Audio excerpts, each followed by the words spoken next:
On this adventure with Lukimyu, we get a bit tangled up. Tanker coming directly for us. We were within about a minute. We check out of Indonesia and cross the Singapore Straits to Malaysia.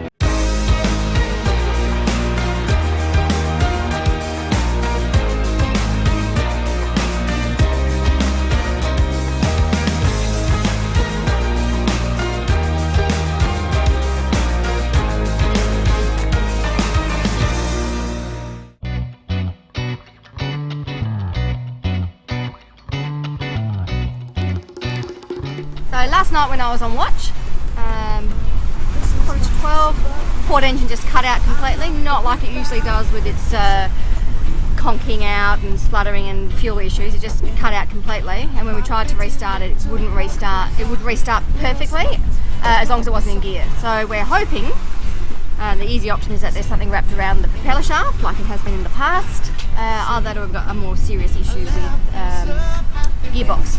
So we've slowed down as much as we can, but we're still doing about 2.5 knots of current, so it's going to be interesting snorkel for Jamie. It's not ideal conditions. Good luck, baby. Stay safe.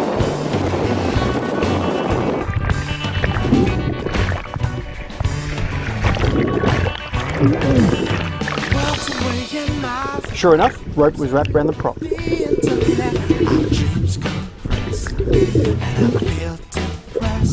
The biggest danger in doing something like this under the boat while we're at sea is having the boat smack you on the head. So I need to keep one arm on the boat at all times.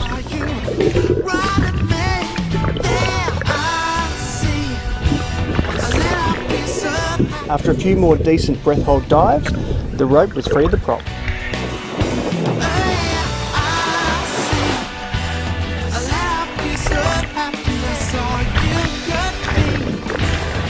The culprit.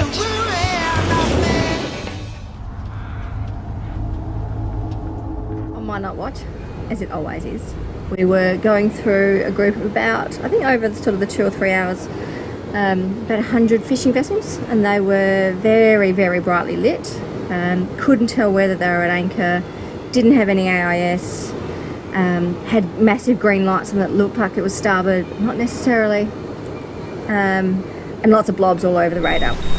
Either way, they are very close and there's lots of them. And for the last hour or so, there'd been a tanker coming directly for us. So it's 9 degrees to us, but you could see that, you know, it was going to be close, but hard to tell how close. at least 25 to 30 knots of wind too. Yeah. And so I'd just been watching it along with all the other fishing boats. The fishing boats were far more imminent because we were right in the middle of the whole fleet. And it wasn't really till you got to a couple of hundred metres from the fishing boat whether you could tell whether it was stationary or moving. And they were really brightly lit, emphasised, really brightly lit. So I started turning off to starboard, heading closer to the tanker in order to get it to pass, give it a bit more room to pass in front of us. Which helped me stay with the wind, so I had more power for the boat, and also the other direction really was putting me further into the row of hitting a couple of fishing boats that were right there. And it was difficult to tell how close the tanker was, so even though you could see it on the screen, its lights, which were normal running lights, were so dull compared to the fishing vessels, it gave a bit of a false sense of how far away the boat was to us. And I guess it was about a nautical mile, maybe 1.5 nautical miles away, and I thought I really needed a second opinion because I'd been dodging boats all night, and I just thought, I really wasn't sure. So I banged on the window, as you do. Jamie came up, and they were a lot closer than I thought they were. Those slightly dull nav running lights compared to the fishing vessels really had given me a bit of a false sense of security. QU? So when I came up, a bit sort of blurry-eyed, quickly, obviously from Denise's quick brief of what the situation was, as Denise said, very, very hard to tell how far away this vessel was given its lights were so dim against all the bright fishing lights. But the AIS told us that we probably only had about 1 kilometre away from having a collision. So we only had a couple of minutes to make a decision and also alter our course. So turn the engines on, at least then we had power if we were to lose our sail from having to turn into the wind. We were limited in our ability to manoeuvre, just like the ship would have been, because of all these fishing vessels, but we couldn't really see what was on their starboard side. We could just see the ship approaching. So we then probably turned another 30 to 40 degrees over the course of just a couple of minutes in 10 degree sort of steps. And the last turn was sort of just as the tanker was in front of our bow. So it was probably, you said 50 or 100 metres, I reckon it was probably 50 metres or less, because I remember looking up at this 10 metre wall of just high speed iron basically. And its navigational lights were of course back at the helm or at the bridge. So essentially there's 200 metres of tanker in front of where those lights are. And you can't hear them either. I mean, they're actually pretty quiet. Yeah, really quiet. You certainly can't hear them over the noise of the ocean and the speed that we're doing, etc. So it was seriously close. We were within about a minute of, if we didn't make those last minute changes, of getting run down by a tanker. All in all, it was a bit scary, to be honest, and it wasn't very late at night. It was probably 9:30, 10 o'clock. Yeah, a bit of a close call.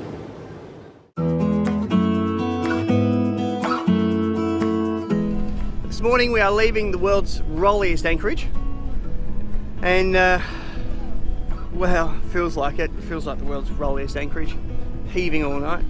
However, after a overnight passage, we were so goddamn tired that we could pretty well sleep through anything. So we're going to make our way out through what was going to be a pretty rough little passage, and then get around the island and continue our push through towards Malaysia, just day hopping from now. So there shouldn't be any more overnight passages required. So this is the calmest it's been the whole time. We've probably got a, I don't know, 1 to 2 foot wave in the anchorage. Drive forward, please. Keep busy. Finish busy talking to yourself. So we're going around this point, and the charts as usual show sweet FA. But Overtail's better, and our eyes are pretty good too. So it looks like there's a nautical mile between this little tiny island and the mainland. Well, a main island. But we can see rocks in the water. So we're just going to go perpendicular to it until we can see the gap clearly, and then judge then if it's wide enough for us to sail through. Otherwise we'll go the extra nautical mile, we'll go around this island. It'll be a bit sporty. We can see already we've got 1.5 metre waves, and that will go up to about a 3 metre breaking wave as these ocean waves sort of hit the shallower water. Have a look behind us. Speed's dropped to 4 knots. Yeah, we've got a bit of current against us as well, it would appear. So this is current against wind, making these waves stand up quite sharp. Never looks it in the film though. We are 5 minutes away from crossing the equator. Yes, we have done it before with Tiff and Dave, just for a couple of days in Raja Ampat to go to Waiag. But this is really officially crossing the equator, heading to the northern hemisphere. Who knows when we will be back in the southern hemisphere on this boat. For a long period of time, we're thinking. Yeah, because we'll go from here, we're on our way to Malaysia, so we'll go Singapore, Malaysia, Thailand and continue on, but it'll all be northern hemisphere stuff. So bit of a monumentous occasion. We will count it down when we get there.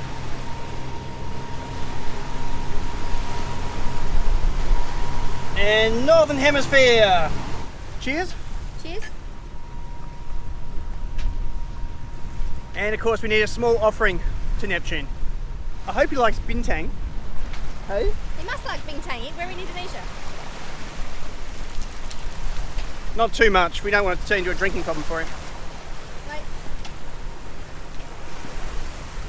Oh, not the wine. Thanks for keeping us safe. It's an impressive feat. That's sitting in 17 metres of water almost. How the hell do they build that out here? Obviously some sort of fishing platform or bagan or fad or whatever they call it. This is sailing Indonesia hazard number 427.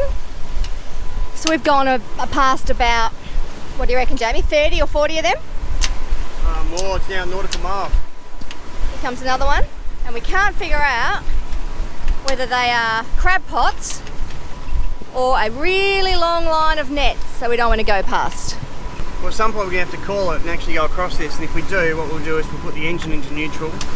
We can't foul the prop, and we just hope that the keel doesn't pick up a net of some kind. Because we don't want to obviously affect someone's,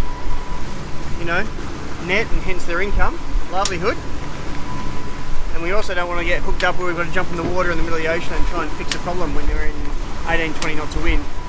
The red one you can't see it in the distance, but we're now past the red one, so now we'll keep an eye on it to make sure it's not being dragged along behind us. We decided to commit. We went through the middle between two of them, and it seems to have gone quite well. We don't seem to be dragging, we don't seem to be dragging them behind us.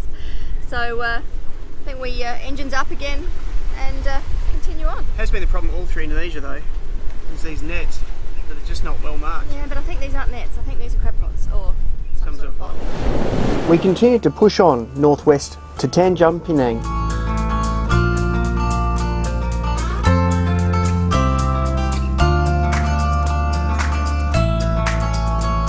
So that's a ferry coming in, and he's going to come pretty close to us.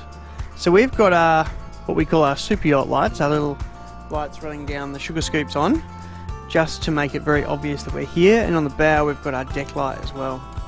These are ferries that will do 30 to 40 knots, so at idle they're still ticking past at a good 8 knots easy. However, we have seen them give way to little tiny local boats that give no regard to the rules at all. They're probably thinking, what sort of idiots park in a shipping lane? But it's the anchorage, so... Our last Indonesian leg was to Nongsa Point to check out. Flag. That's what's left of our Indonesian flag after 9 months. Time to hoist our Malaysian and quarantine flags. Denise is entering the waypoint of the marina in Malaysia. Malaysia. You're free to go, young man. That was ridiculous. Slow down at the train tracks. We're moving along to the only place that I belong. It's where it all started. It's where you find me, and I just wanna let you know. Alright, so we've just turned to cross the Singapore Straits. Is that what it's called? Yeah, at a cross-traffic intersection, which means that boats are now coming at us from both directions. Very exciting. Yeah. So we've only got one ship that we think is going to get pretty close, and we'll monitor that pretty closely on AIS.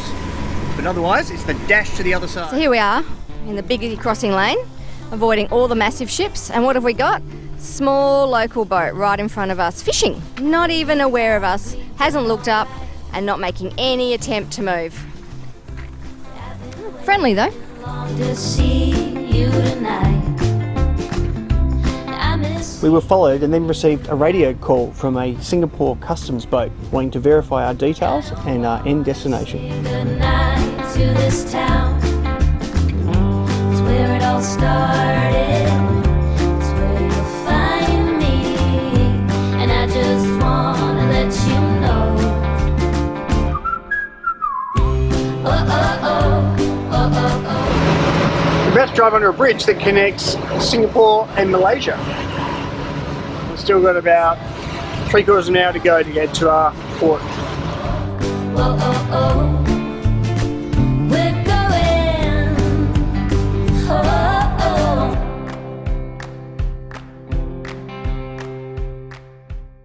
Well, as is the tradition, when we enter a new country, we splurge and have some champagne.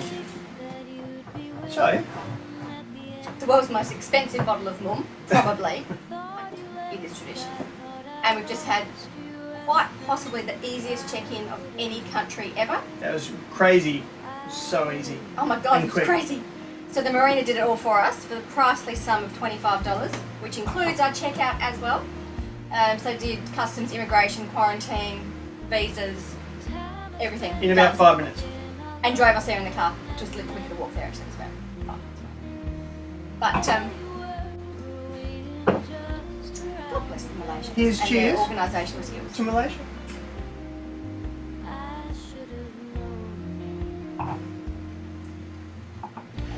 Cushy. I'd hazard to almost say worth every cent. On the next adventure with Lukimyu, we head to the amazing Singapore catch up with Nathan, and catch the F1 Grand Prix. Been going out of my mind. I didn't know you'd be. If you like this video, please give it a thumbs up, subscribe, and share it with your friends.